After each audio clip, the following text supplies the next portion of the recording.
Joshua Buatsi, GB light heavyweight, recently robbed at the European Games. Damn right, robbed, man. What happened out there?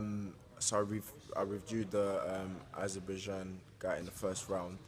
It was a close fight, don't get me wrong, but I just felt that I started well and carried it until the end, and they gave it to him.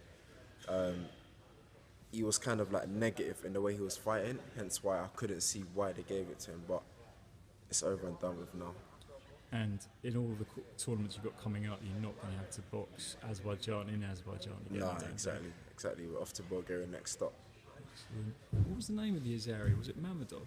Yeah, got an Olympic bronze and 2 world silvers and a European bronze as well.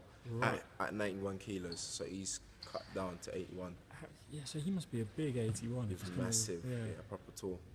Okay, and so how did the bout itself go? Like how tough was it boxing? He had long arms, but what I did was I didn't stay out of range. I literally closed him down every time. I had to. I mean, coming down from, he was about 6'7", I read. And I'm like 6'1", so it's quite tall.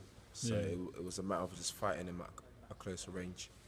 And I mean, how much has that performance done for your confidence? Because it probably doesn't get much tougher than that. Exactly. It's shown that, you know what, you can mix it up with the Olympic medalist, the world medalist, the European medalist, the top 3 in the world, whatever. So it was a good confidence booster for me.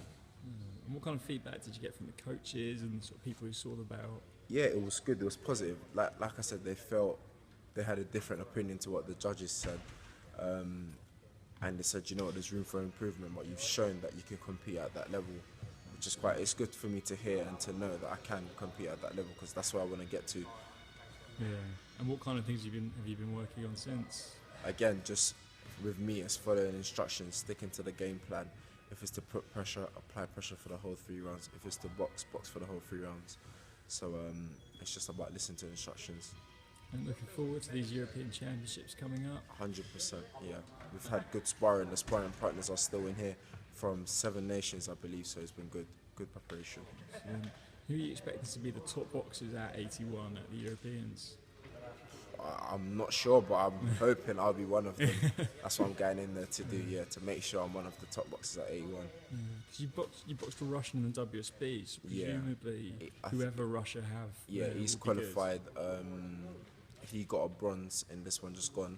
Okay. So he lost to the gold medalist as well, so that qualified him for the Worlds. So he won't be there. The Italian got the silver, so he won't be there.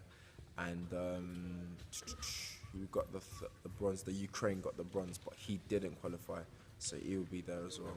And have you seen much of the Ukrainian? Like, what's he like? I saw him a bit in WSB and in Baku.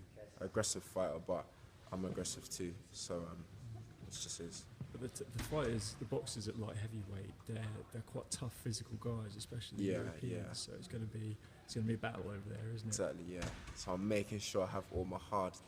I'll put in everything I can into training now. Get my tough spars, everything. Go after a lot so that when I go out there, it's second nature.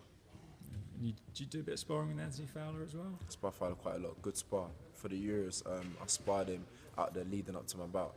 Proper helpful, If we went there like a week in advance, a week and a half, so if he weren't there, I can't think of who I would have been sparring to get me ready for my fights.